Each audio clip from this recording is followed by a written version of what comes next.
this is what we do. We actually have to allow the feelings to surface. We can't just push them out of awareness and think that that's going to handle it. You know, we have to allow them to come up and really learn to see them with the Holy Spirit. You know, to see them in a different way, and then in that sense release them from our mind forever. So it was very beautiful. We actually, it's the first one-on-one session I've ever done where I went on the internet and we actually were viewing the news articles, the photographs, you know, so on and so forth, because it was a way of kind of viewing it together and saying, let's look at this together from a higher perspective. Let's not try to push any of the emotions down. Let them all come up.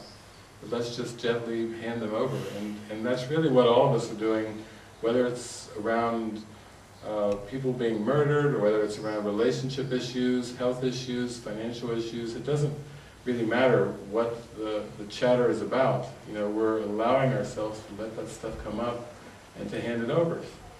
And really to expect a miracle, you know, to expect release. Because when you don't hide and protect these attack thoughts, they will dissolve away in the light.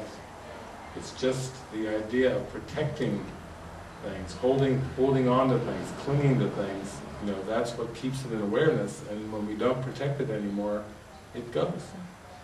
You don't have to go on like a witch hunt, you know, just as you go through your daily experiences, things will seem to happen that will be part of like a triggering. You know, like when you, like a medicine, a time release capsule. You know, you almost have like an ego release capsule, where it's just done in segments.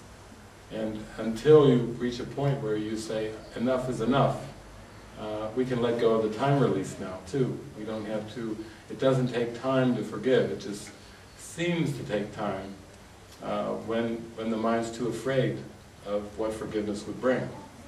Too afraid of happiness, you know, too afraid of love, then it seems to be a time release. That sounds really beautiful. Imagine like living your life that way, where you just went from one invitation to the next. And sometimes it's, again, it doesn't always have to be seemingly another person, you know, you just get this soft little prompt in your heart. It's time to do this, or it's time to do that. It's very obvious. You know, you don't even have to try to figure it out or analyze it. It's just like, ah, I'm supposed to do this, okay? I don't know why, but, and then you do it, you make your little leap to your next lily pad, and you splash down in the joy, and you go, great. I'm glad I sprung for that one. And that's how we get taken back into the kingdom of heaven within us, you know, it's through invitation. You know, there were things in the Bible about, you know, Jesus saying, come unto me, you who are weary and burdened, you know, and I will give you rest. It's like those beautiful scenes of Jesus with those wide open arms, like, come on. No matter what it is, no matter where you seem to be, you know, you can come and rest in me. And we get better and better at taking those leaps. And we get more confident. I think that's the way it was for me with miracles. When I first read A Course in Miracles, it was like, me? You want me to be a miracle worker? Are you sure you're choosing me, you know, instead of this one or that one? And I think for a lot of people the common thing is, am I ready? Are you sure you made this choice? You know, and it's like, yes, I'm sure. The feeling that came with my yes, I'm sure is that Jesus was saying, I will perform them through you. You're ready now, which really cuts into the ego's plan of delay and procrastination. You know, I'll be ready when, you know, as if we can delay and delay, and actually Jesus was saying, oh, I'm ready now. I'm the one that's going to do them through you. You just have to have that little bit of willingness. So I said, okay, we'll give it a try. And then you have a positive, wonderful experience, and you go, wow, that was pretty easy. Let's try this again, and then again. And just like when you're a child learning how to ride a bike, or learning something new, you know how a child is when a child has a success. As soon as that bike starts to go and balance and roll, the glee in the child's eye, I can ride a bike! Mom, Dad, watch! Look at me! It's the same with miracles.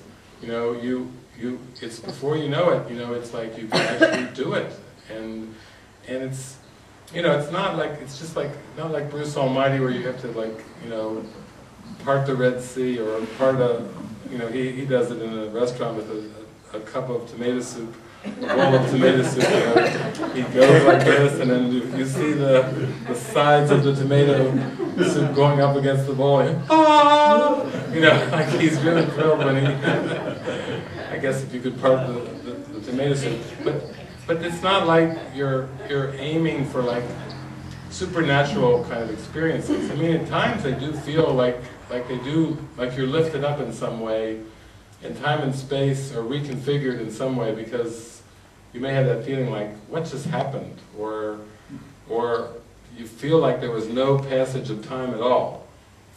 Like it's one of those dreams where you go, your head hits the pillow, you have this, seems like this big, long dream, there's hours and hours, and then your eyes wake up and you look, and maybe 2 minutes have passed on the clock, and you go, what was that? That seemed like a lot longer than 2 minutes. But it's the same with miracles. The more you let them start to express through you, you notice synchronicities, you notice how everything is just like a click, click, click, click, click flow, and it's so easy that it feels like there's no passage of time and there's no effort involved in it. That's probably the most striking characteristic of the miracle. It's like a sense of effortlessness. It's like these gatherings. I mean, people say, do you do anything at all to prepare for these gatherings? No, I really don't. It would be like not doing your homework and just showing up and turning in whatever you've got, a blank sheet, and the teacher going, very good. That's spectacular. It's the non-preparation that is what the miracle is about. It's what we were talking about. I talked about in some of the one-on-ones where people have been telling me, yeah, when it comes through, Tristan was telling me there's times when it just comes through and you're like hearing it going, cool, oh this is cool, but there's no preparation. You didn't pre-plan what to say. You just were there in that present space, and then it comes through, and it's